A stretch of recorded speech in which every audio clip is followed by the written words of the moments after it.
सदगुरुदेव भगवान की जय। श्री सीताराम सरकार की जय। श्री राधा रमण लाल की जय। सभी दर्शकों और भक्तों को कोटि कोटि प्रणाम। सबको प्रेम भरा जय जय श्री राधे, जय जय श्री सीताराम, जय जय श्री गौरी शंकर महादेव।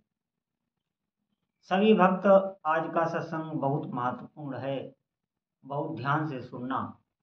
इस सत्संग से आपके सभी संशय, जितने भी आध्यात्मिक आपके अंदर प्रश्न बनते हैं, जो हमारी श्रद्धा में विघ्न करते हैं, हमारे अंदर कहीं न कहीं संशय खड़ा करते रहते हैं कि हम साधना में तीव्रता से नहीं उतर पाते, हम साधना अंदर से चाहते हैं लेकिन कर नहीं पाते, हमें रोकता रहता है ये मन। वो संशय ही रहते हैं तभी आपको रोकता है, नहीं तो आप निर्द्वंद रूप से साधना में लग जाएं और आपके शरीर के जितने पाप हैं वो भस्म हो जाएं, तो सुख ही सुख जीवन में आने लगे। ये विघ्न ही हमें, भीतर के विघ्न, बाहर से कोई विघ्न नहीं। तो सभी भक्तों से प्रार्थना है, बहुत ध्यान से सुने। दिव्य सत्संग है आज का। भगवान का नाम कितना पवित्र है, कैसा पावन है, उसमें कितनी शांति है, कैसी शक्ति है और उससे क्या हो सकता है, यह कोई बतला नहीं सकता। अथाह की था कौन ले सकता है। उसका महात्म बुद्धि से परे है। भगवान के नाम का महात्म बुद्धि से परे है। उसका वाणी से कैसे वर्णन हो सकता है। जिस प्रकार भगवान अनिर्वचनीय हैं, उसी प्रकार उनके नाम का महात्म भी अनिर्वचनीय है। शास्त्रों में जो भगवान नाम का महात्म लिखा है, वह वास्तविक महात्म का प्रकाश नहीं है। वह तो नाम जप से लाभ उठाने वाले महात्माओं के कृतज्ञ हृदय का उदार मात्र है। वास्तविक महात्म तो कोई कह ही नहीं सकता। ध्यान देना सभी साधकों, जो जिस भाव से भगवान के नाम को जपता है, उसे अपने उस भाव के अनुसार ही लाभ होता है। आप जिस भाव से जपें, आप धन की कामना से अगर जप रहे हैं तो निश्चित ही आपको धन की प्राप्ति होगी, कोई बाधा नहीं कर सकता। जहां भगवान के महात्म के विषय में इतना कहा जाता है, वहां देखने में उसके विपरीत क्यों आता है। यदि भगवान नाम में कोई वास्तविक शक्ति होती तो निरंतर और अधिक संख्या में नाम जप करने वाले लोगों में विशेष परिवर्तन क्यों नहीं देखा जाता। शंका आपकी कई अंशों में ठीक है, परंतु बहुत से कम ऐसे होते हैं जिनका परोक्ष में भारी फल होने पर भी प्रत्यक्ष में देखा नहीं जा सकता, अथवा तत्काल ना देखकर देर से दिखता है। कई बार पूर्ण फल ना होने के कारण आंशिक रूप में होने वाले फल का पता ही नहीं चलता। एक आदमी बीमार है और उसके कई रोग हैं, दवा से पेट का दर्द दूर हो गया, पर अभी ज्वर नहीं छूटा। इससे क्या यह समझना चाहिए कि उसे दवा से कोई लाभ ही नहीं हो रहा। लाभ होने में जो विलंब होता है, उसमें कुपथ्य ही प्रधान कारण है। कुपथ्य मतलब जो बातें मना की जाती हैं उनको सेवन करना, इसे ही कुपथ्य कहते हैं। लाभ होने में जो विलंब होता है, उसमें कुपथ्य ही प्रधान कारण है। हम नाम जप करने के साथ ही नाम अपराध भी बहुत करते हैं। इसके अतिरिक्त श्रद्धा और विश्वास पूर्वक नाम जप नहीं करते हैं, कहीं बहुत थोड़े मूल्य में उसे बेच देते हैं। मामूली सांसारिक वस्तुओं की प्राप्ति अथवा मान बढ़ाई के बदले में हम नाम जप को खो देते हैं। हम कीर्तन करते हैं और फिर पूछते हैं, क्यों जी आज मैंने कैसा कीर्तन किया। इस प्रकार अश्रद्धा, अविश्वास, सकाम भाव अथवा लोगों में बढ़ाई पाने के लिए किए जाने वाले नाम जप कीर्तन से वास्तविक फल देर में हो तो इसमें कोई आश्चर्य नहीं है। नाम कीर्तन का एक सुंदर क्रम और स्वरूप श्री भागवत में बताया गया है। चक्रपाणि भगवान के प्रसिद्ध जन्म, कर्म और गुणों को सुनकर और उनकी लीलाओं के अनुरूप नामों को लज्जा छोड़कर गान करता हुआ अनासक्त भाव से संसार में विचरे। इस प्रकार के निश्चय से प्रीतम प्रभु के नाम कीर्तन में प्रेम उत्पन्न होता है। तब वह भाग्यवान पुरुष प्रेमावेश में कभी खिलखिलाकर हंसता है, कभी सिसकियां भरता है, कभी जोर जोर से रोने लगता है, कभी ऊंचे स्वर से गाने लगता है और कभी उन्मत्त की भांति नाच उठता है। अपने प्रीतम भगवान के नाम कीर्तन में प्रेमावेश के कारण इस प्रकार निर्लज्ज होकर नाच उठना चाहिए, परंतु उसमें कहीं भी दिखावट या विषयों की आसक्ति नहीं होनी चाहिए।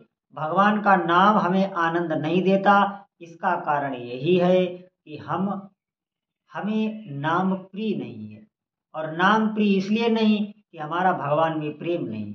भगवान में प्रेम होता तो नाम जब प्यारा लगता।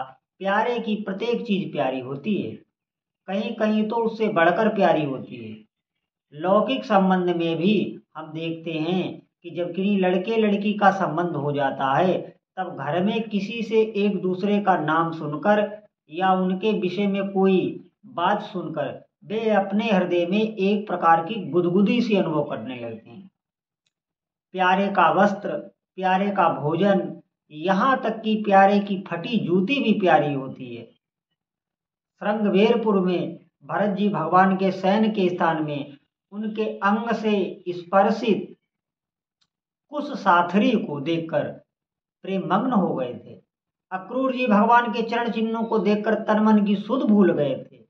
आज भी जब हम ब्रजभूमि को देखते हैं तो स्वतः ही में भगवान श्री कृष्ण की स्मृति हो जाती है और उसमें एक अनोखा आनंद मिलता है। प्रेम और आनंद का अविनाभावी संबंध है। जहाँ प्रेम है वहाँ आनंद है ही। इसी से गोपियों के प्रेम का महत्व है।